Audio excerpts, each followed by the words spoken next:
Il méprise sa fille simplement parce qu'elle est handicapée et incapable de marcher. La mère protège la fille. Le père n'arrête pas de dire à la mère d'abandonner sa fille. La mère est en colère et dit qu'elle n'abandonnera jamais sa fille.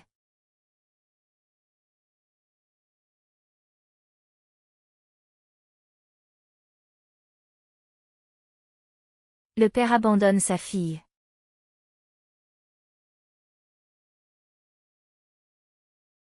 La mère envoie le mari loin de la maison.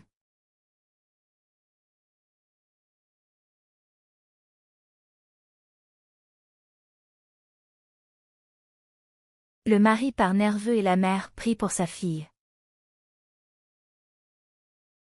Elle appelle sa mère avec insistance jusqu'à ce que la mère apparaisse dans sa voiture puis cherche ce qui s'est passé et la fille dit que ce n'est rien et qu'elle a juste faim. Alors sa mère lui demande si elle veut la tuer du fond du cœur et qu'elle va lui faire quelque chose à manger puis la prend dans ses bras et l'emmène à la cuisine pour préparer son goûter.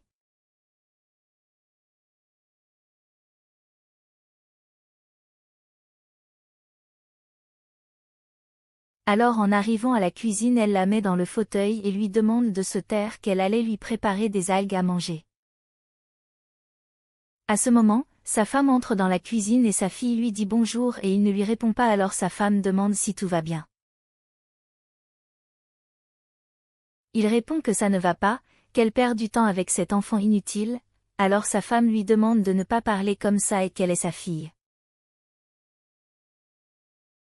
Puis il demande s'il a tort, et à quoi sert-elle. Puis sa mère s'assoit et commence à mettre dans sa bouche des bananes qu'elle a préparées pour sa fille en guise de collation et lui demande de ne pas accorder d'importance à ce que dit son père et qu'il a dû se réveiller stressé. Puis il dit qu'il est vraiment stressé, qu'il perd du temps et de l'argent avec cette fille et qu'elle ne remarchera plus. La mère lui demande de ne pas parler comme ça et qu'elle est sa fille et qu'ils ne peuvent pas perdre espoir, quel que soit l'argent, aussi longtemps qu'il le faudra, mais elle ne perdra pas espoir et quiconque croit que Dieu fera toujours qu'elle marche à nouveau et qu'il ne le fasse pas et ne parle même pas comme ça. Puis il dit que Dieu n'a rien à voir avec ce qui se passe et que la fille est inutile et de l'envoyer en adoption. Puis la mère dit qu'elle ne croit pas qu'il se dispute devant sa fille et qu'elle ne comprend pas comment il peut se rebeller ainsi. Alors celle-ci dit qu'elle ne peut pas comprendre qu'elle mette fin à son mariage à cause d'un enfant handicapé.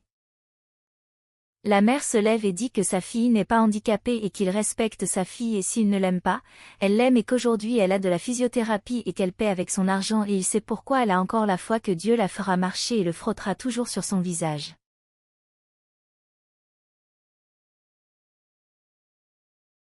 Alors il se lève et dit qu'il va travailler, parce qu'il ne supporte pas de voir cette scène de pitié et qu'il n'en peut plus et il part. La mère va voir sa fille et lui demande si tout va bien et lui demande de ne pas être triste, puis la fille demande si son père ne l'aime pas si la mère pense qu'elle marchera à nouveau. La mère répond alors que bien sûr elle va recommencer à marcher et que Dieu regarde d'en haut et que très bientôt elle va encore changer de pas et demander de ne pas se soucier de ce que son père a dit. La mère a dit qu'il est juste stressé par le travail et qu'il l'aime, ou plutôt il l'aime.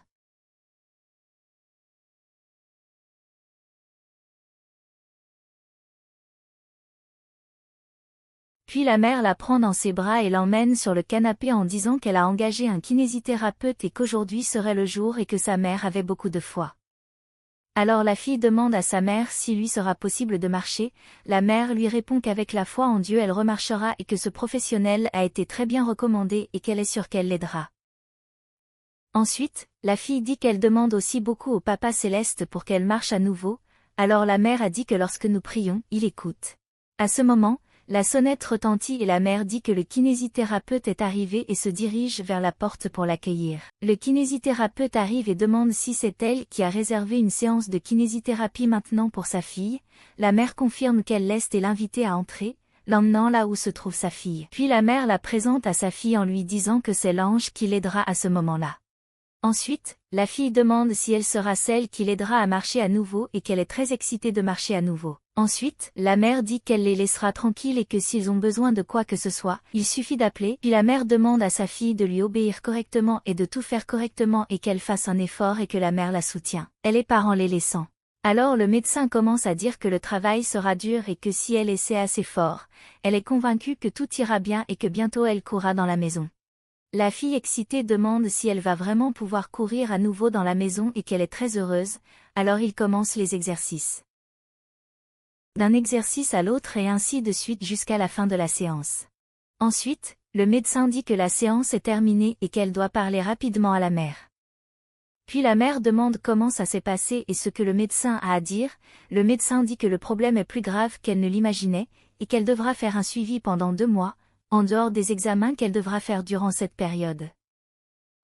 La mère est d'accord, mais veut savoir s'il est possible qu'elle marche à nouveau, alors le médecin dit qu'il y a une possibilité, mais elle ne peut pas le dire avec certitude. La mère dit qu'elle a la foi et que ça marchera et que son Dieu est le Dieu de l'impossible et que sa foi est inébranlable, alors le médecin dit qu'elle a raison et qu'elle continue avec sa foi, qu'elle est sûre que tout ira bien et qu'elle fera tout ce qu'elle peut pour aider. La mère remercie ensuite le médecin pour le soutien, dit qu'elle a été extrêmement recommandée et que son aide est un refuge sûr. Le médecin dit au revoir et qu'elle reviendra demain pour la prochaine séance.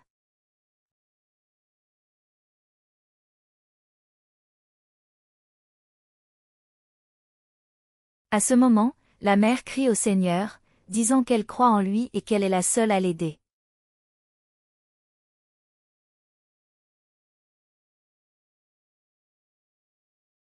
Alors la mère avec sa fille dans les bras l'emmène au salon pour une autre séance de physiothérapie. La mère la met sur le canapé et pendant qu'elle soigne la fille dit à sa mère qu'elle pense qu'elle ne marchera plus jamais. Ensuite, la mère dit qu'elle va marcher à nouveau et qu'elle doit avoir la foi. Alors la mère l'appelle pour dire une prière et qu'elle croit que parler à Dieu répond toujours aux demandes.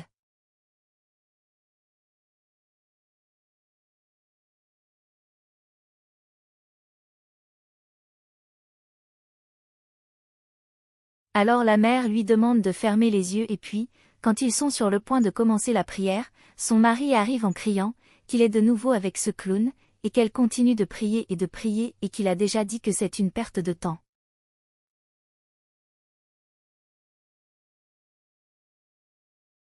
Puis la mère prend une grande inspiration et se lève en disant qu'elle lui a déjà dit d'arrêter de dire qu'elle est une perte de temps parce qu'elle est sa fille et qu'elle a la foi et qu'elle croit et s'il ne le croit pas c'est son problème, donc ça suffit, elle est déjà fatiguée.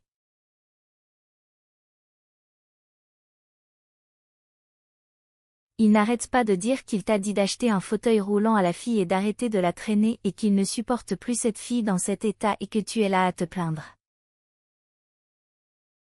Indignée qu'elle ne croit pas ce qu'il dit, et qu'elle ne regrette pas et si vous qui êtes le père n'avez pas la foi qu'elle marchera à nouveau c'est votre problème, mais s'il vous plaît n'essayez pas d'ébranler ma foi et parce que la foi j'ai est énorme, je vais vous montrer qu'elle marchera à nouveau.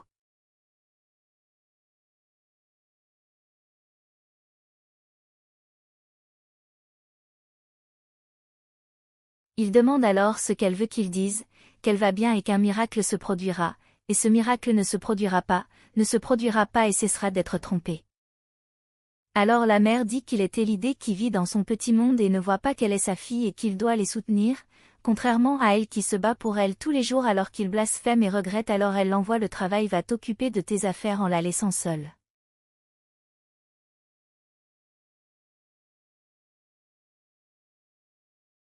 Alors il dit qu'il y va vraiment, et qu'il est fatigué de rentrer à la maison et d'avoir besoin de sa femme et qu'elle ne sait que s'occuper de cette fille invalide là-bas, et part pour son travail.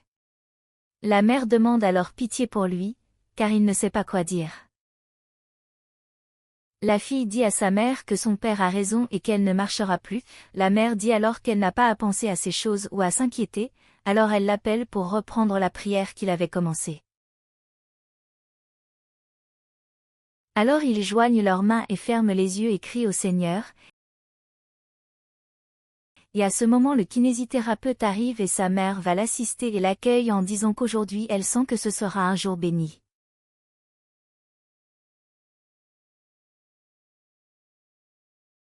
Alors elle demande comment la fille se sent et elle dit qu'elle va un peu mieux, puis la mère dit qu'elle sera dans la cuisine et si vous avez besoin d'appeler. Alors la fille dit au médecin qu'elle sait qu'elle ne marchera plus jamais et qu'elle n'a plus besoin de lui mentir. Alors le médecin dit qu'elle n'est pas là pour lui mentir, mais pour l'aider et avec la foi elle pourra marcher et qu'elle aidera et ils feront bien la kinésithérapie, alors les exercices commencent.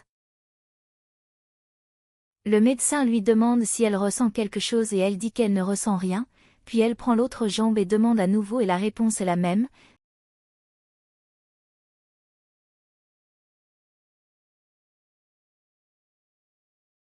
Puis termine la séance de la journée et le médecin dit qu'elle doit parler à sa mère. Ensuite, le médecin dit à la mère qu'elle doit parler d'une affaire très sérieuse avec elle, la mère demande ce qui s'est passé et si c'est quelque chose lié à sa fille. Ensuite, le médecin dit qu'après les examens et avec la thérapie physique, cela ne fonctionne pas, alors la mère commence déjà à désespérer en demandant au médecin de ne pas parler, elle lui demande de ne pas l'abandonner, et qu'elle ne peut pas perdre espoir. Alors le médecin dit qu'en tant que professionnel, elle recommande de lui acheter un fauteuil roulant, pour faciliter sa mobilité. A dit qu'elle refuse de voir sa fille en fauteuil roulant, qu'elle ne peut même pas l'imaginer et qu'il doit y avoir un autre moyen. Le médecin dit qu'elle ne voit pas d'alternative et que malheureusement la condition est irréversible.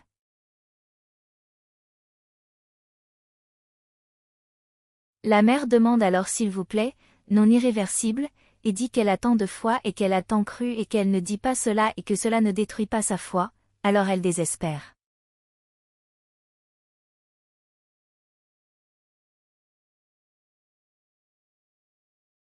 Le médecin la prend dans ses bras et dit qu'elle est désolée et continue d'insister pour acheter le fauteuil roulant et qu'il sera plus facile pour sa mobilité et même pour la mère de la déplacer.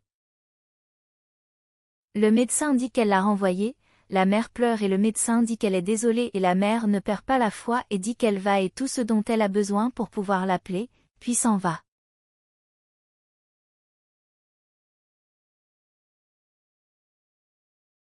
La mère est laissée seule pleurant pour que Dieu ait pitié.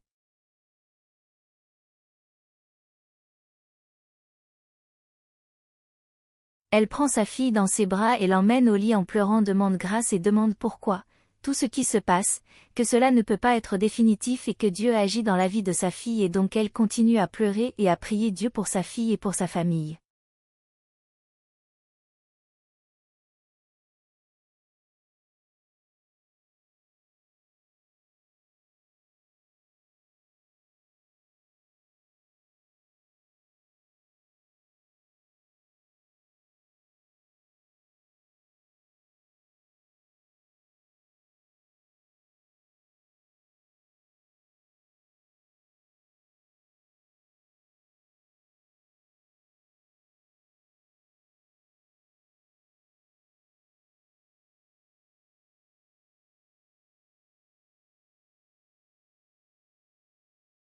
Alors elle demande pourquoi la punition, et à ce moment son mari entre dans la pièce en toute ignorance en disant qu'à nouveau elle prie et prie pour la fille. Alors elle se lève et dit encore oui, tous les jours, toute la journée s'il le faut, et dit que la fille est sa fille et qu'il n'a pas de cœur, et qu'elle vient d'apprendre que sa fille ne marchera plus jamais et qu'elle est cassée et il n'aide pas, il se plaint juste, il se sent mal, prend ses affaires et s'en va.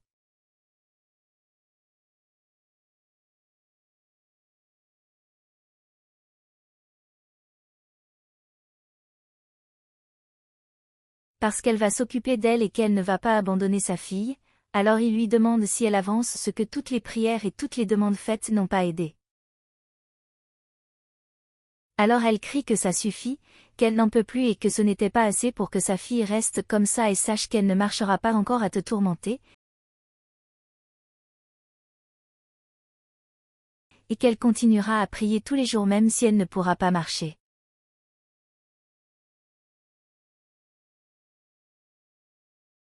Parce que ton Dieu, le Dieu qu'elle sert est le Dieu de l'impossible et qu'il déplace des montagnes et si tu n'as pas la foi c'est ton problème, mais disparaît d'ici avec ta négligence. Alors il lui dit de rester avec sa fille invalide qui a mis fin à son mariage, puis de garder tout ce qu'il laisse et plus jamais, alors il part. Elle reste avec sa fille et dans l'angoisse, elle recommence à prier, demandant que Dieu entende sa prière et qu'il n'abandonnera jamais sa fille,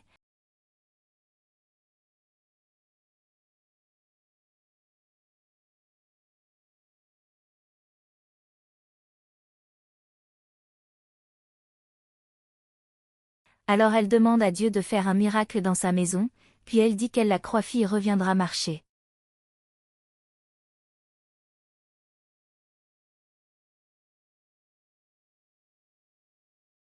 Elle se lève, éteint la lumière de la chambre de la fille et s'en va. Ainsi, pendant la nuit, la fille entend quelqu'un l'appeler, alors elle ouvre les yeux et lève la tête et demande qui est là dans sa chambre. Puis il l'appelle Amour et dit qu'il est un ami et qu'il est venu l'aider. Elle demande s'il est venu l'aider à marcher et il confirme qu'il l'a fait.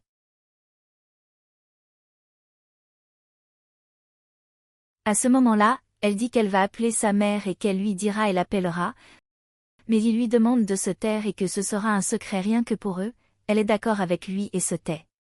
Puis il dit que le matin elle va s'asseoir et qu'elle va marcher à nouveau, il lui touche les genoux et lui dit qu'elle peut continuer à dormir, puis il disparaît.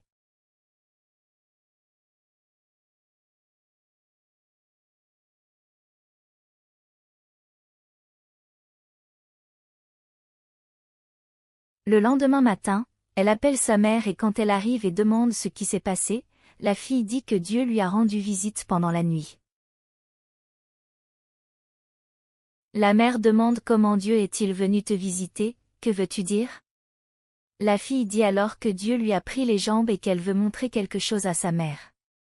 C'est d'ici maman et commence à bouger ses jambes et s'assoit sur le lit, puis debout la fille dit que maintenant elle peut marcher. Et pendant ce temps la mère ne croit pas ce qu'elle voit. Dieu merci et embrasse sa fille en pleurant et encore merci à Dieu pour le miracle conçu.